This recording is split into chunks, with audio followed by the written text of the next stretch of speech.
కార్తీక పురాణము 6వ అధ్యాయము. దీపదాన విధి మహత్యము. ఓ రాజశ్రేష్ఠుడా, ఏ మానవుడు కార్తీక మాసము నెల రోజులు పరమేశ్వరుణ్ణి శ్రీ మహావిష్ణువుని పంచామృత స్నానం చేయించి కస్తూరి కలిపిన మంచి గంధపు నీటితో భక్తిగా పూజించునో అట్టివానికి అశ్వమేధ యాగం చేసినంత పుణ్యం దక్కును. అటులనే ఏ మానవుడు కార్తీక మాసమంతయు దేవాలయం నందు దీపారాధన చేయునో వానికి కైవల్యం ప్రాప్తించును. దీపదానం చేయుట ఎటులనగా పైడి ప్రత్తి తానే స్వయంగా తీసి శుభ్రపరిచి వత్తులు చేయవలెను. వరిపిండితో కానీ గోధుమ పిండితో కానీ ప్రమిదవలే చేసి వత్తులు వేసి ఆవు నెయ్యి వేసి దీపం వెలిగించి ఆ ప్రమిదను బ్రాహ్మణునకు దానమీయవలెను. శక్తి కొలది దక్షిణ కూడా ఇవ్వవలెను. ఈ ప్రకారముగా కార్తీక మాసమందు ప్రతిదినము చేసి ఆఖరి రోజున వెండితో ప్రమిదను చేయించి బంగారంతో వత్తిని చేయించి ఆవు నెయ్యి నిండుగా పోసి వెనుక చేసిన ప్రకారముగా గోధుమ పిండితో ప్రమిదను చేసి ఆవు నెయ్యి పోసి దీపం వెలిగించి ఈ నెల రోజులు దానము చేసిన బ్రాహ్మణునికే ఇది కూడా దానమిచ్చిన ఎడల సకల ఐశ్వర్యములు కలుగుటయే కాక మోక్షప్రాప్తి కలుగును. దీపదానం చేయువారు ఇలా పాటించవలెను.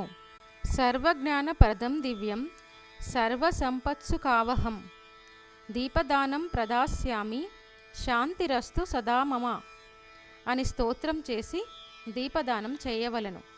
దీనికి అర్థం ఏమనగా, అన్ని విధాల జ్ఞానం కలగచేయునదియు సకల సంపదలు ఇచ్చునదియగు ఈ దీపదానము చేయుచున్నాను, నాకు శాంతి కలుగుగాక అని అర్థము. ఈ విధంగా దీపదానము చేసిన తర్వాత బ్రాహ్మణ సమారాధన చేయవలెను. శక్తి లేని ఎడల 10 మంది బ్రాహ్మణులకైనా భోజనమిడి దక్షిణ తాంబూలం ఇవ్వవలెను.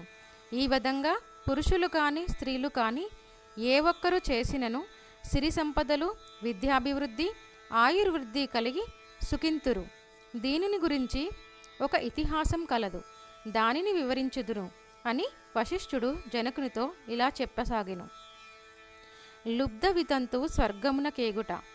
పూర్వకాలమున ద్రవిడ దేశమునందు ఒక గ్రామమున ఒక స్త్రీ కలదు. ఆమెకు పెళ్లి అయిన కొలది కాలమందే భర్త చనిపోయెను. సంతానము కానీ ఆఖరికి బంధువులు కానీ లేరు. అందుచే ఆమె ఇతరుల ఇళ్లలో దాసీ పని చేయుచు అక్కడనే భుజించుచు ఒకవేళ వారి సంతోషం కొలది ఏమైనా వస్తువులు ఇచ్చిన ఎడల ఆ వస్తువులను ఇతరులకు హెచ్చు ధరకు అమ్ముకొనుచు ఆ విధంగా తన వద్ద పోగైన సొమ్మును వడ్డీలకు ఇచ్చి మరింత డబ్బును కూడపెట్టుకొనుచు దొంగలు దొంగలించి తీసుకువచ్చిన వస్తువులను తక్కువ ధరకు కొని ఇతరులకు ఎక్కువ ధరకు అమ్ముకొనుచు సొమ్ము కూడబెట్టుకొనుచుండెను.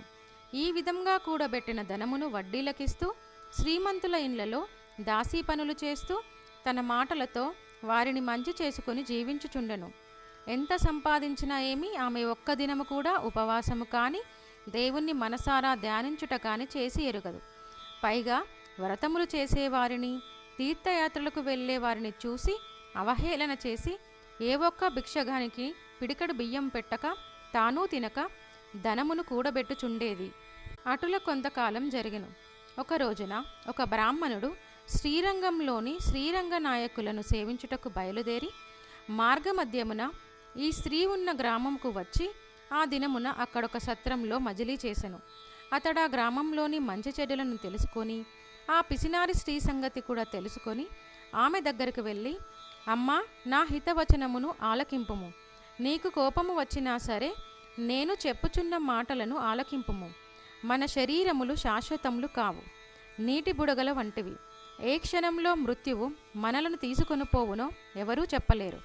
పంచభూతములు సప్తధాతువులతో నిర్మించబడిన ఈ శరీరంలోని ప్రాణము జీవము పోగానే చర్మము మాంసము కుల్లి దుర్వాసన కొట్టి అసహ్యంగా తయారగును. అటువంటి ఈ శరీరాన్ని నీవు నిత్యమని భ్రమించుచున్నావు. ఇది అజ్ఞానంతో కూడిన దురాలోచన. తల్లి, నీవు బాగా ఆలోచించుకునుము. అగ్నిని చూచి మిడుత దానిని తినేద్దామని భ్రమించి దగ్గరికి వెళ్ళి భస్మమగుచున్నది. అలాగే మానవుడు కూడా ఈ తనువు శాశ్వతమని నమ్మి అంధకారంలో పడి నశించుచున్నాడు. కావున నా మాట ఆలకించి నీవు తినక ఇతరులకు పెట్టక అన్యాయంగా ఆర్జించిన ధనము ఇప్పుడైనా పేదలకు దానధర్మాలు చేసి పుణ్యం సంపాదించుకునుము. ప్రతిదినము శ్రీమన్నారాయణుని స్మరించి వ్రతాధికములు చేసి మోక్షము పొందుము. నీ పాప పరిహారార్థంగా వచ్చే కార్తీక మాసమంతయు ప్రాతకాలమున నదీ స్నానం ఆచరించి దానధర్మాలు చేసి బ్రాహ్మణులకు భోజనము పెట్టినచో వచ్చే జన్మలో నీవు పుణ్యవతివై సకల సౌభాగ్యములు పొందగలవని ఉపదేశమిచ్చెను. ఈ వితంతువురాలు బ్రాహ్మణుడు చెప్పిన మాటలకు తన్మయురాలై మనస్సు మార్చుకొని నాటి నుంచి దానధర్మాలు చేయుచు కార్తీక మాస వ్రతమాచరించుటకు జన్మరాహిత్యమై మోక్షం పొందెను. కావున కార్తీక మాస వ్రతములో అంత మహత్యమున్నది. ఇట్లు స్కాంద పురాణాంతర్గత వశిష్ఠ ప్రోక్త కార్తీక మహత్యమందలి 6వ అధ్యాయము 6వ రోజు పారాయణము సమాప్తము.